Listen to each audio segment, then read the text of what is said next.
जय हिंद। आज के इस वीडियो में हम लोग 11वीं कक्षा के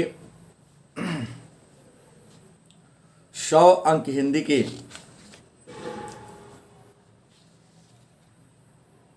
उत्तरी स्वप्नपरी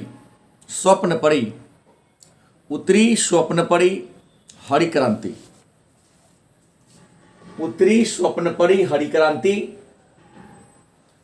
जिसके लेखक फणीश्वर नाथ रेणु हैं पर परिचर्चा करेंगे।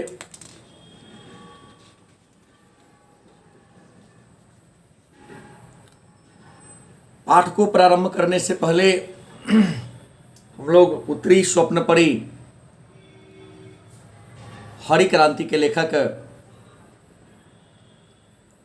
फणीश्वर नाथ रेणु के जीवन चरित्र के बारे में जान लें। फणीश्वर नाथ रेणु हिंदी साहित्य के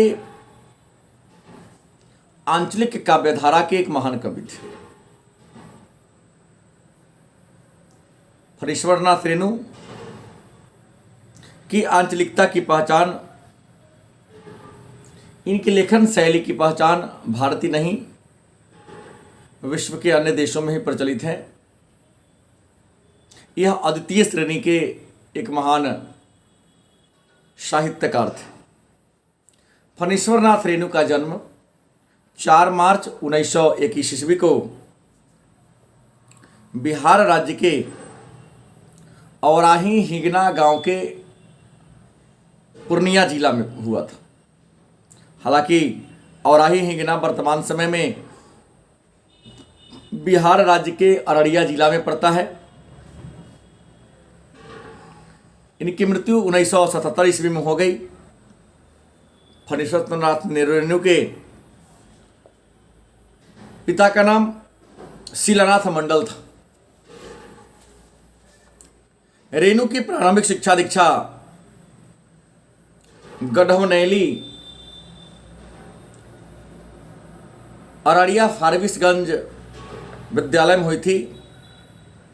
नेपाल के विराटनगर से इन्होंने माध्यमिक शिक्षा प्राप्त किया। उसके बाद यह मैथिली, हिंदी, अंग्रेजी, बंगला, नेपाली आदि कई भाषाओं के उच्च कोटि के विद्वान थे। रेणु एक स्वतंत्र विचारधारा के व्यक्ति थे। देश की स्वतंत्रता की लड़ाई में भी इन्होंने अहम योगदान दिया था। 1942 के भारत छोड़ो आंदोलन में इन्होंने सक्रिय भूमिका निभाई थी। 1974 ईस्वी के छात्र आंदोलन जिसे जयप्रकाश नारायण ने चलाया था, उसमें भी अहम भूमिका निभाई थी। बिहार विधानसभा के लिए भी निर्दलीय उम्मीदवार के रूप में इनका चयन हुआ था। लेकिन इनकी प्रसिद्धि राजनेता से ज्यादा एक कहानीकार के रूप में, और वह भी आंचलिक कहानीकार के रूप में। रेणु के द्वारा लिखा गया प्रमुख रचना है मैला आंचल, परती परिकथा, कितने चौराहे, पलटू बाबू रोड, अच्छे आदमी, अग्निखोर, आदिम रात्रि की महक, वन तुलसी और तीसरी कसम। तीसरी कसम इनकी ऐसी रचना है जिसके लिए फिल्म का भी निर्माण हो चुका है। अभी जो हम लोग उत्तरी स्वप्नपरी हरित क्रांति शीर्षक निबंध पर चर्चा करेंगे। इस निबंध को श्रुत अश्रुत शीर्षक कहानी से लिया गया है। सुनी अनसुनी कहानी से लिया गया है। इस निबंध में फणीश्वर नाथ रेणु ने बिहार की शोक के नाम से प्रसिद्ध कोशी के विनाश लीला के बारे में जिक्र किया है और कोसी के विनाश लीला पर प्रतिबंध लगाने के लिए भारत सरकार ने कोसी जल विद्युत परियोजना का जब निर्माण किया, तो कोसी जल विद्युत परियोजना के निर्माण हो जाने के बाद कुछ क्षेत्र में जो हरियाली आ गई, उसी हरियाली के बारे में इन्होंने जिक्र करने का काम किया है। रेणु लिखते हैं कि जब भी मैं कभी पढ़ने बैठता हूं, लिखने बैठता हूं और हमारे सामने जब कोसी नदी की बात आती है तो वह बात सार्वजनिक न होकर व्यक्तिगत हो जाता है। इसके पीछे कारण यह है कि हम कोसी की किनारे पले बढ़े, कोसी के विनाश लीला को देखा, उसके विनाश लीला से बचने के लिए हमने कोसी की पूजा की, कोसी को माई की दर्जा दिया। आप सभी जानते हैं कि कोसी बिहार के शोक के नाम से प्रसिद्ध है। कोसी नदी जिधर से गुजरती है हाहाकार मचा देती है, सोना उगलने वाली धरती को बालू के सफेद चादर में फैला देती। कभी लिखते हैं कि हमें याद है वह बचपन का दिन जब हम सभी अपने बचपन के मित्र के साथ गांव में खेल कूद करते थे, विद्यालय जाते थे, आते थे, सभी प्रकार के छुट्टी और त्यौहार को बड़ी आनंद से मनाते थे। लेकिन हर रात सोते समय निद्रा में एक डर होता था, एक भय होता था कि जिस मित्र के साथ इस बार की होली दीपावली हमने बिताया, क्या अगला दीपावली और होली वह मेरे साथ बिता पाएगा।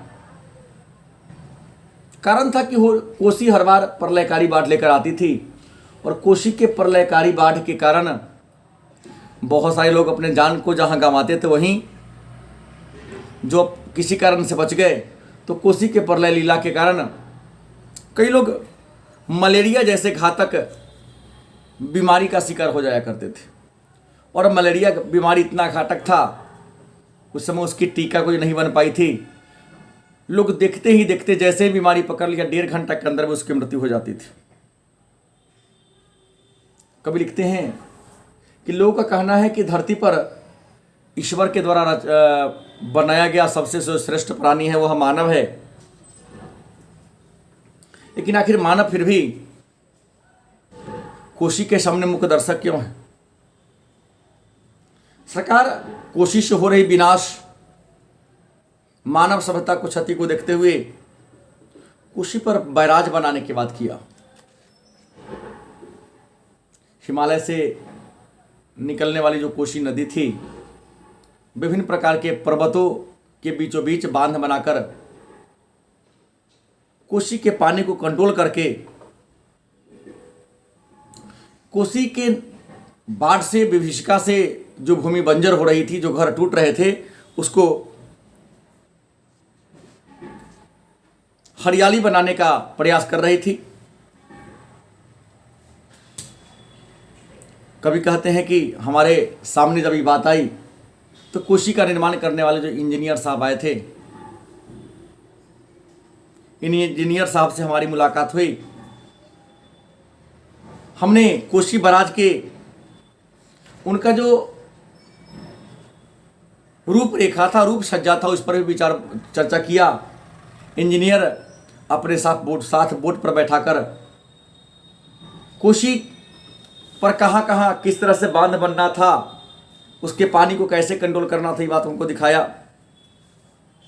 कभी कहते हैं कि कोसी इतना ज़्यादा तांडव मचा दिया था कि कई लोग अपने क्षेत्र को छोड़कर, अपने गांव को छोड़कर पूरब की ओर अपने जीविकोपार्जन के लिए बंगाल के लिए चले गए। कुछ लोग तो गए, वहाँ से बंगाल से लौटकर वापस नहीं आए, क्योंकि उनके मन में डर था कि अगर वापस कोसी के क्षेत्र में जाएंगे तो पुनः हम दोबारा आएंगे या नहीं आएंगे, ऐसी कई बातें उनके मन में होती रहती थी। कवि लिखते हैं, लेकिन जब कोसी में बैराज बन गया, सिंचाई के लिए कई नहरों का निर्माण हो गया, तो कोसी ने जिस भूमि को पहले बालू बिछाकर बंजर बना दिया था, वह सारी भूमि अब हरी हरियाली हो गई थी। संपूर्ण धरती मानो इंद्र धनुष समान हो गया है। कहीं धान तो कहीं गेहूं तो कहीं नाना प्रकार के फसल लगाकर लोग अपने खेतों में आनंद मना रहे थे। कवि लिखते हैं कि हमारे गांव का एक आदमी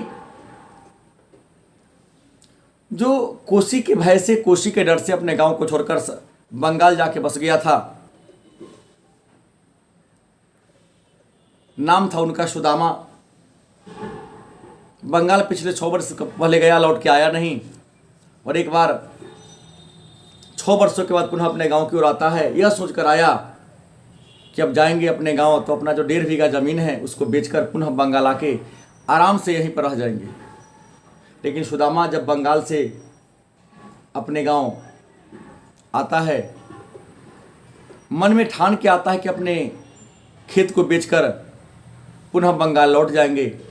लेकिन कोसी पर बैराज बन जाने के कारण जब खेतों की हरियाली, खेतों में लगे सुंदर फसल को देखता है, तो उसका मन क्या होता है, बदल जाता है, और अपने ज़मीन में फसल उगाकर अपनी उपजाऊ भूमि से अपने परिवार का भरण पोषण कर लेता है, और अपने बाल बच्चे को जो बंगाल में छोड़ दिया होता है वहाँ से लाता है, और पुनः अपने क्षेत्र में क्या होता है, बस जाता है।